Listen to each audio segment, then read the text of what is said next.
July 30th, 1975. Bloomfield Township, Michigan. A humid summer afternoon hangs over the parking lot of the Machu's Red Fox restaurant. Cars come and go. Waiters move in and out. Nothing feels unusual. But at 2:30 p.m., a man is waiting. His name is Jimmy Hoffa, and within hours, he will vanish. Forever. Hoffa stands near the restaurant entrance, shifting his weight, glancing at his watch. He's not a patient man. Never was. For decades, Hoffa had been one of the most powerful men in America. Not because he held public office, but because he controlled something far more dangerous. The Teamsters Union. At its peak, the International Brotherhood of Teamsters controlled millions of workers, truck drivers, warehouse handlers, freight operators. And behind that power was money. Billions of dollars flowing through pension funds. Money the mafia couldn't ignore. By the 1950s and 60s, Hoffa had forged deep connections with organized crime. Not as an outsider, but as a partner. Figures from the Detroit Partnership, the Genovese crime family, and the Chicago outfit all had access to Teamsters money. Loans were issued, casinos were built, businesses expanded, and Hoffa sat at the center of it all. But power attracts attention, especially from the federal government. Washington, D.C. Attorney General Robert F. Kennedy had made Hoffa his personal mission. For years, Kennedy pursued him relentlessly. Investigations, hearings, surveillance. And finally it worked. Hoffa was convicted of jury tampering and fraud, sentenced to 13 years in federal prison. But even behind bars, Hoffa remained a threat because he wasn't finished. Not even close. Hoffa is released early. His sentence commuted by President Richard Nixon. But there's a condition, a silent agreement. Hoffa must stay away from union activity. No leadership, no involvement, no power. For most men, that would be the end.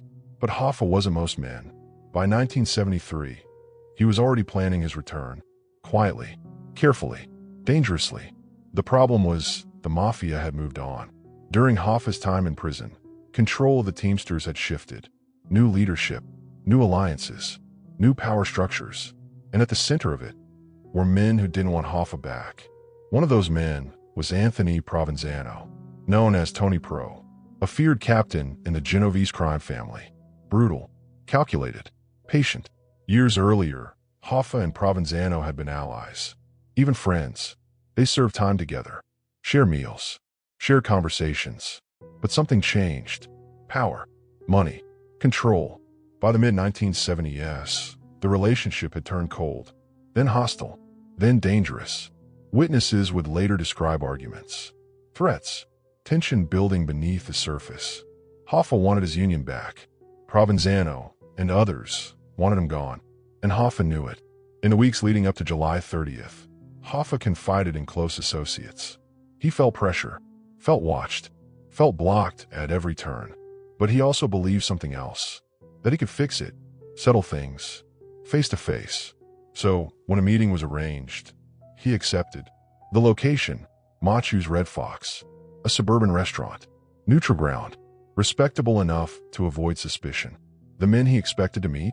Anthony Provenzano, and another powerful figure, Anthony Giacalone, a senior member of the Detroit Partnership, a man with deep ties to both Hoffa and the underworld. It wasn't just a meeting. It was a negotiation, or at least, Hoffa thought it was. 2:15 p.m. Hoffa arrives early, always early. He parks his green Pontiac Granville, steps out, walks toward the restaurant. 2:30 p.m. No one shows. He's irritated now, pacing, looking around. At one point, he walks inside and makes a phone call to his wife. He didn't show, he tells her. They stood me up, but he doesn't leave. Because Hoffa doesn't walk away. Not from power, not from confrontation. Outside, witnesses begin to notice him. A familiar face, recognizable, even famous. Some later recall seeing him talking to someone near a car. Others remember a dark-colored vehicle pulling up. But details are fragmented, blurry, incomplete. 2:45 p.m. Jimmy Hoffa disappears. No struggle, no gunshots, no witnesses who could say exactly what happened. Just gone. His car remains in the parking lot. Doors locked. No signs of violence. By evening, his family grows concerned. By night, the FBI is notified. And by the next morning, It becomes one of the most infamous disappearances in American history. Detroit, Michigan. Federal agents begin combing the area. Parking lot, nearby roads, garbage bins, drainage systems. Nothing. No body, no weapon, no blood. It's as if Hoffa simply evaporated. But the FBI didn't believe that. Not for a second. Because they understood something the public didn't fully grasp. Men like Hoffa don't just disappear. They are removed. And when that happens, it's never random. It's ordered. Behind closed doors. In quiet conversations. Among men who never write anything down. The investigation quickly turns toward organized crime. The Detroit Partnership. The Genovese family. And the network of relationships Hoffa had spent decades building. Agents begin constructing timelines. Mapping phone calls. Tracking movements. One name keeps surfacing. Anthony Provenzano. But Provenzano has an alibi. At the time of Hoffa's disappearance, he claims to have been hundreds of miles away in New Jersey. Another name emerges. Anthony Giacalone. He too denies involvement.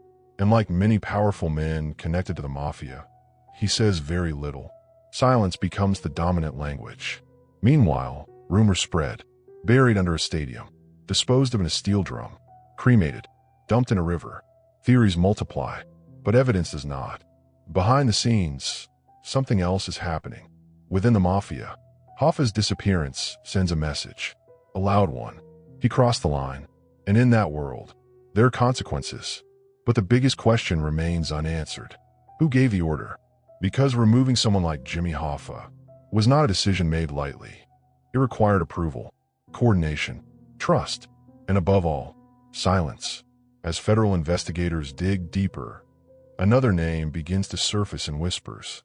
A man known for staying in the shadows. A man respected across multiple crime families. A man who rarely needed to speak loudly. Because when he did, people listened. His name was Russell Bufalino. And if those whispers were true, then Hoffa's disappearance wasn't just a local problem. It was a national operation. One that had been planned. Carefully. Quietly. And executed. Without a trace. The deeper the FBI looked, the darker the story became. Because this wasn't just about one man vanishing.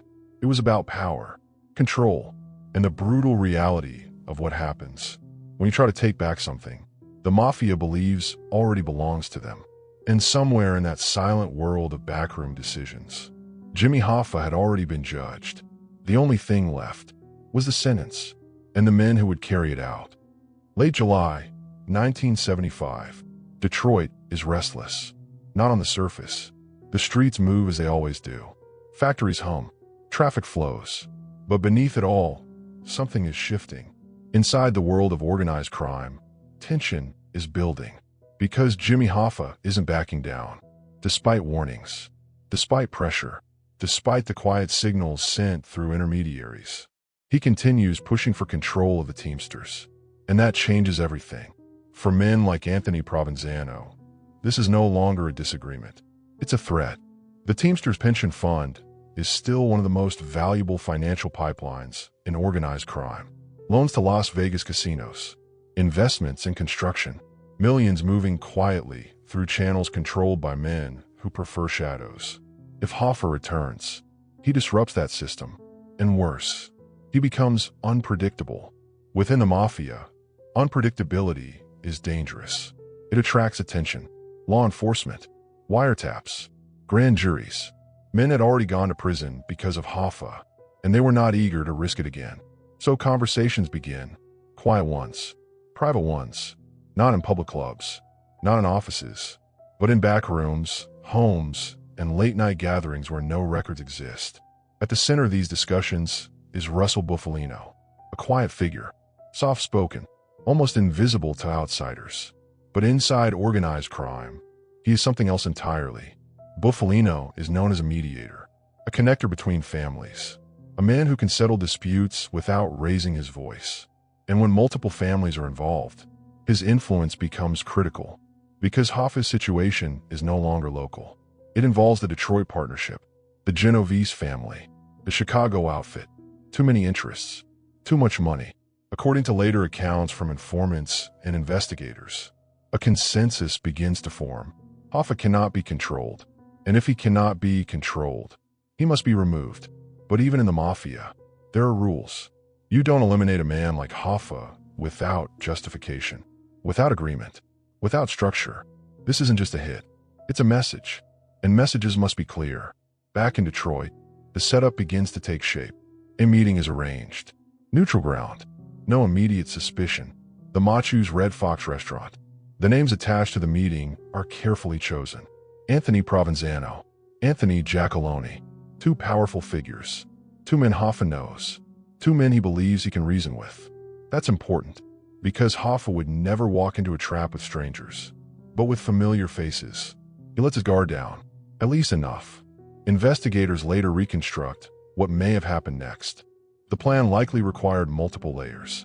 Surveillance, drivers, a secure location, and most importantly, timing. Everything had to happen quickly, cleanly, without witnesses who could clearly identify what they saw. One of the names that would later emerge in the investigation is Charles Brandt's central figure, Frank Sheeran, a man with a long history, a World War II veteran, a Union official, and, according to his own later confession, a trusted enforcer. Sheeran had known Hoffa for years, worked with him, traveled with him. If Hoffa trusted anyone in that world, it was men like Sheeran, which makes what comes next even darker. July 30th, 1975, 2:30 p.m. Hoffa is waiting. What he doesn't know is that the meeting he expects is never going to happen. Instead, a different plan is already in motion. A car pulls up. Not random, not accidental, purposeful. Someone inside calls out a Hoffa, maybe a familiar voice, maybe a name he recognizes. He approaches, no hesitation, because in his mind, this is still business, still negotiation, still something he can control. Witnesses later describe seeing Hoffa near a vehicle, possibly a maroon car, possibly something else. Details vary, but one thing is consistent. He is no longer alone. And then, within moments, he is gone. What likely happened next has been debated for decades, but many investigators believe Hoffa was driven to a secondary location. A house, quiet, unoccupied, prepared. Throughout the late 1970s and into the 1980s, the FBI builds larger cases: racketeering, extortion, labor corruption, and at the center of many of these investigations are the same names that surfaced in Hoffa's disappearance. But still, no murder charge, because the one thing needed to close the case remains missing. Years pass. Theories grow. Public fascination intensifies. Some claim Hoffa was buried beneath Giant Stadium. Others suggest industrial incineration.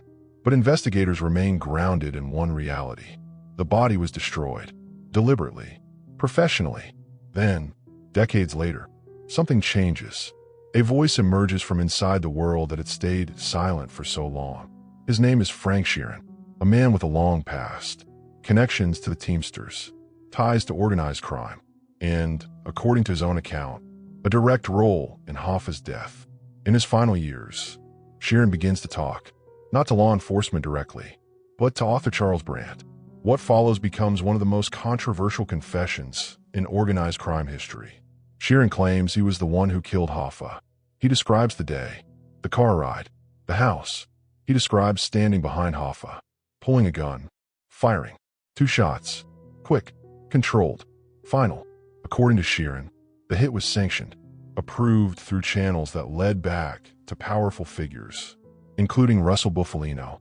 A decision made not out of anger, but necessity. Hoffa had become a liability, and liabilities are eliminated. But even with Sheeran's confession, the case remains unresolved. Because confessions alone are not enough, investigators attempt to verify his claims. They search locations he described, test forensic evidence. But decades have passed. Time has erased what little physical trace might have remained. Some experts believe Sheeran told the truth. Others argue inconsistencies undermine his account. The debate continues. But within law enforcement, one thing is widely accepted.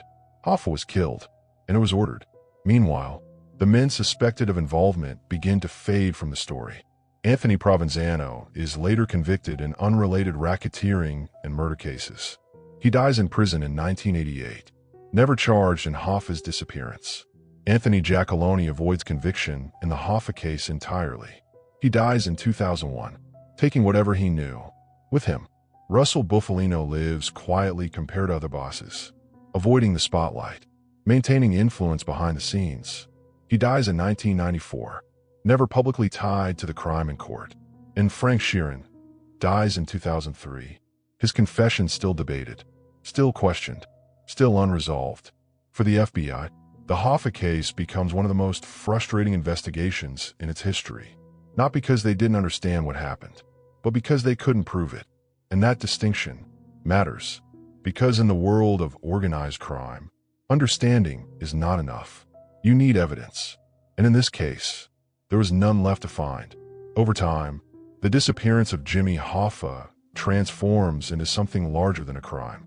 It becomes a symbol of how power operates in the shadows, of how decisions are made without records, of how consequences are delivered without witnesses. Hoffa was not an ordinary victim. He was powerful, connected, feared, and even he was not untouchable, because in the mafia, there's only one rule that matters: control. And when someone threatens that control, even if they were once an ally, the outcome is inevitable. No headlines, no public execution, just a quiet disappearance. A parking lot, an empty car, and a man who never came home. Today, decades later, Jimmy Hoffa is still officially listed as missing. No grave, no confirmed remains, only questions, and a story that refuses to disappear. Because somewhere between power and betrayal, between loyalty and fear, a decision was made. A line was crossed, and a man who once controlled millions was erased, without a trace. In the end, the mafia didn't just silence Jimmy Hoffa. It demonstrated something far more chilling. That in their world, the worst thing that can happen to you is not dying. It's disappearing and being forgotten, as if you were never there at all.